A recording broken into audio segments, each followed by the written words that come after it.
Yeah. And I ask people to spend 2 minutes looking at the advisory committee. You have names like Lieutenant General Dave Bellin. Lieutenant Nicholson. General Bellin? Yes. Oh, okay. I mean, just to let you know, I'm paying $10,000 to a bar. Yeah. What? You're Yeah. paying $10,000 for a damn bar that's not even built yet? Yeah. We want to be able to give to the local neighborhood. We want to support the local community. Especially in today's day and age, there's a lot of shenanigans, I should say. There's a lot of shenanigans going around. So I think transparency helps, especially with like things like this where you're where you've got a nonprofit organization raising money for doing something that's affiliated with the military. There's a lot of there's just a lot of shenanigans. So I think that's a good first step. And I think raising awareness by talking to people about it like this will help, even if it doesn't help people get on board initially, as long as it helps let people know, hey, this is a thing that's happening, look into it. And then they look into it, and then you're more likely to get more people on board if people are looking into it. Because if they don't know it exists, they're not going to know it exists. And to even emphasize that point, and that's a tremendous point. Yeah. I ask people when they go to the website, theton.org, look up at the very top, it'll say About Us. Yeah. And I ask people to spend 2 minutes looking at the advisory committee. Yeah. Okay. You have names like Lieutenant General Dave Bellin, Lieutenant General Larry Lieutenant Nicholson. General Bellin? Yes. Oh, okay. Dave Bellin's a member of our He used to be the he was the Mar 4 Res. The Mar 4 Res commanding general. Yeah. Lieutenant General Larry Nicholas, who was the former 3 MEF. Oh, yeah, I know. I've met him. So he's on the board. Retired Sergeant Major of the Marine Corps, Gene Overstreet, is on our board of advisors. Retired Sergeant Major Angela Manis, who was the first female Sergeant Major at 8th and I. Oh, wow. She's on our advisory committee. So, Lieutenant General Jocko Tulin is on our advisory committee. So take a minute and look at that. And I'll just drop, and I will drop one name for the actual board of directors. Yeah. And we didn't even reach out to him. He reached out to us, and that's General Peter Pace. General Pace? General Pace is on our board of directors. Okay. Because he wants to see this project done. So Yeah. you don't have these type of people Get on board. Get on board. They're not going to put their name out there unless they believe in it, or if it's like legitimate. Exactly. Yeah. Well, I think that's that's a good sign, for a lot of people. I would encourage all of you out there to go to their website. Go to the website, look at the About Me, check it out. And so you've got the copper mugs, you've got the T-shirts, you've got the ton, what was it? Legacy tankard. The ton legacy tankard. You've got the 1775 club. All that stuff can be found on the website, Yes, right? it can be. And then you can also donate on the website after you've had time to look at it and you're cool with it. You can choose to donate if you want as well. And I would not be doing my job if I didn't mention that because it's being built. Yeah. There's a window that you can become a plank owner. Oh, really? Yes. Okay. Now, plank owners for individuals are $10,000. Okay. But you don't have to pay all that in one sum. Yeah. We can work with you to be a plank owner. We even have corporate plank owners. Oh, wow. So corporations can join at the $25,000, $50,000, or $100,000 level.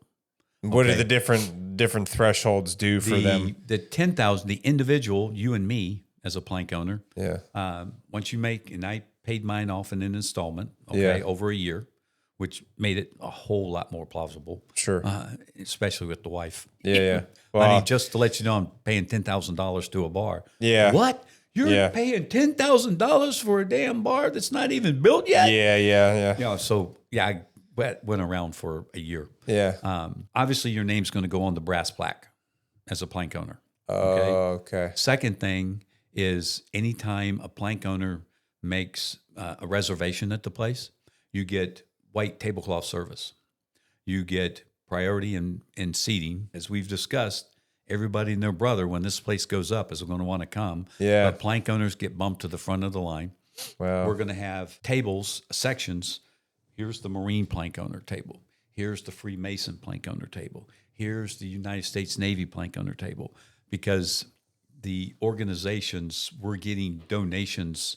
I can't drop the former assistant commandant's name, but we've had an assistant commandant who is actually giving us their china. So when you come and eat as a Marine plank owner, you'll be eating off the china of a former assistant commandant of the Marine Corps. Wow. Okay.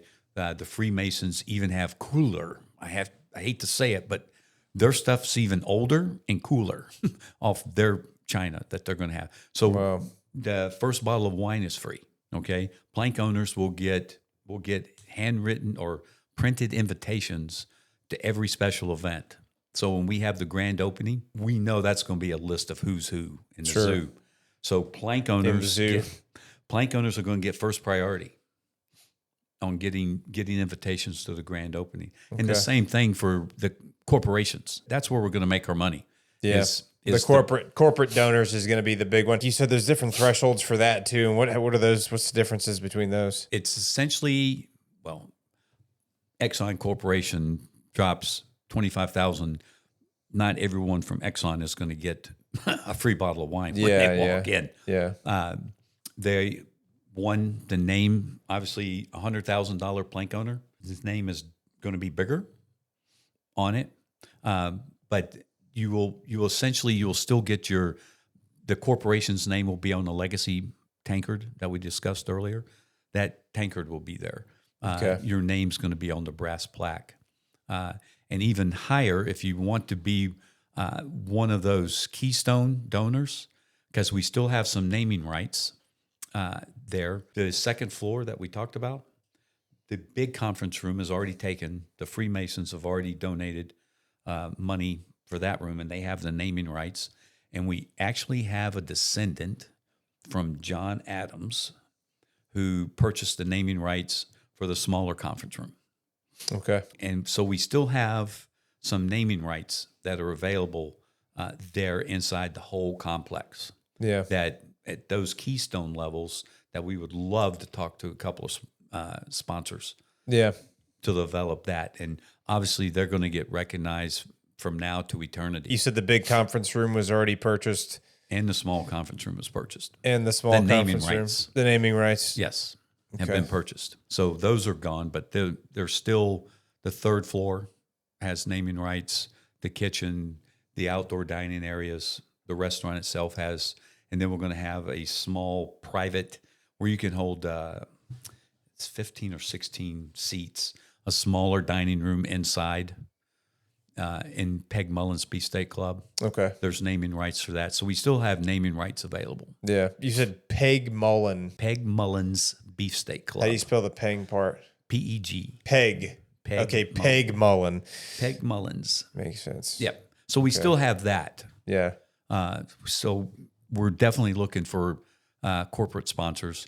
And the only reason we haven't broken ground is we haven't raised enough capital yet to secure that construction loan. And how much capital do you need to secure before you can get the construction loan? A lot of us believe we need that 11 to 12 mil. Okay. Because obviously the more cash we have, the last thing any of us on the board wants to have happen is we start digging and then we don't have enough cash to actually pay the bills as they come in. Yeah. And because you start, stop, that's just bad for business. Yeah. So we want to have enough in the bank that when we start, we know 14 months after we start, it's going to open.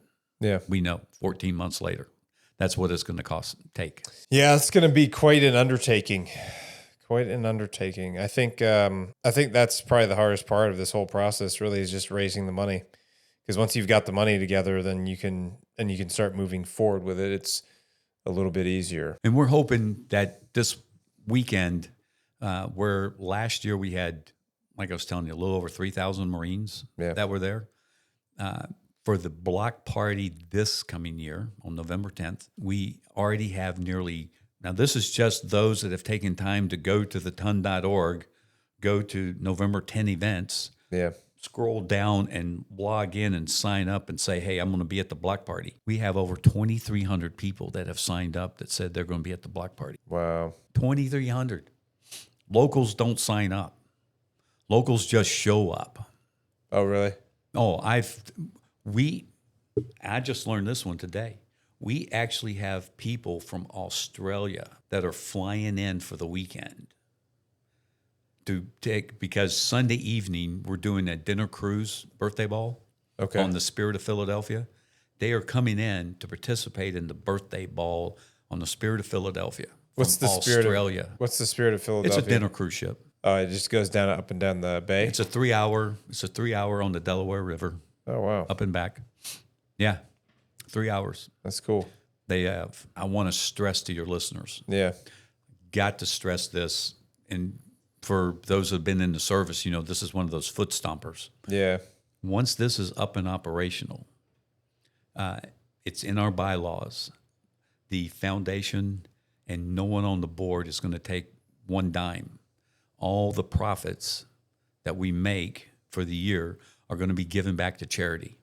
So, Marine for Life, Toys for Tots, Semper Fi Fund. So all of the money that's made from this will pay for the staff because you have to pay for you got to do your pay operational. the rent, you pay your bills, you pay your staff, you pay for the events, and everything else that's left over after that is going to be going to charities. Well, we are going to keep a small fund. We haven't determined. You got to keep some maintenance costs. Sure. There's got to be. You got some painting to do. That type of stuff. We want to be able to give to the local neighborhood. Yeah. We want to be able to support. Yes, it's great to give to St. Jude's Hospital, okay? But that's fine. But what about the hospital that's 3 blocks down the road? Yeah. We want to support the local community because we want to become that place in the local community that people come to. Sure. And it's not just a Marine bar. That's the last thing we want. Yeah. We want it to be a place where people want to come to. Yeah. And be a part of and actually experience history. That's why we're having the reenactors that'll be coming in every night. The Ton Legacy Tour that I told you about, that is going to enhance not only downtown Philly, but all of Philadelphia. People will come in to be a part of that.